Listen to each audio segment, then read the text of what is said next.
நமஸ்காரம். குரு வேலா பேசுகிறேன். நல்லது நடக்கட்டும், நல்லதே மட்டும் நடக்கட்டும் உங்கள் வாழ்வில். இன்றைய தலைப்பு நகைகளையும் நவரத்தினங்களையும் உயர் ரக கடிகாரங்களையும் ஒட்டி ஆனங்களையும் காலில் கொலுசையும் தங்க கொலுசுகளையும் வாங்கி குவிப்பவர் யார்? இதற்கு சிகரம் வைத்தார்கள். ஒரு ஜாதகத்தில் சுக்கிரனுடைய பலம் பரிபூர்ணமாக இருக்க வேண்டும். மிதுனத்திற்கு 10ஆம் இடத்து சுக்கிரன் உச்சம் பெற்றிருந்தால், குரு பார்வை பெற்றிருந்தால் நகைகளை வாங்கி குவிப்பார்கள்.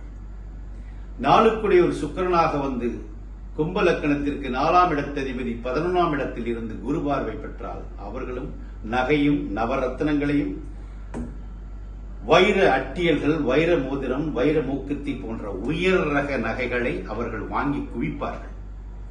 இதுவே ஒரு ஆணாக இருந்தால் 6, 15, 24 தேதிகளில் அவர் பிறந்திருந்து சுக்கிரனுடைய வலிமை அவர்கள் ஜாதகத்தில் பரிபூர்ணமாக இருந்தால், குருவின் பலம், குரு என்றால் பொன்னன் என்ற ஒன்றொரு அர்த்தம் இருக்கிறது.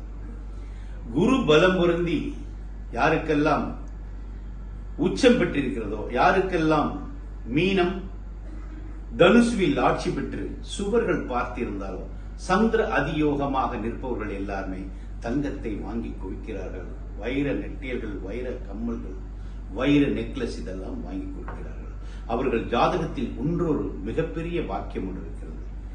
கேதுவுடன் சுக்கிரனோ குருவோ கலந்திருந்து, கேதுவும் சுக்கிரனும் கலந்திருந்ததை குரு பார்த்தோ, குருவும் கேதுவும் கலந்திருந்ததை சுக்கிரன் பார்த்திருந்தாலும் நகைகளை வாங்கி குவித்து மிக மிக சந்தோஷமாக கணவனிடம் பரிபூர்ண அன்பு செலுத்திக் கொண்டு அந்த நகைகளை அவர்கள் திருமண வீடுகளிலும் சுக வீடுகளிலும் வயல் கோயில்களிலும் அணிவித்துக் கொண்டு ஒரு அம்மன் போல் காட்சியளித்து மிக அழகாக நடந்து வருவதை பார்ப்பதே அற்புதமான கோலம்.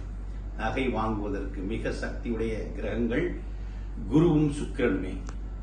நமஸ்காரம்.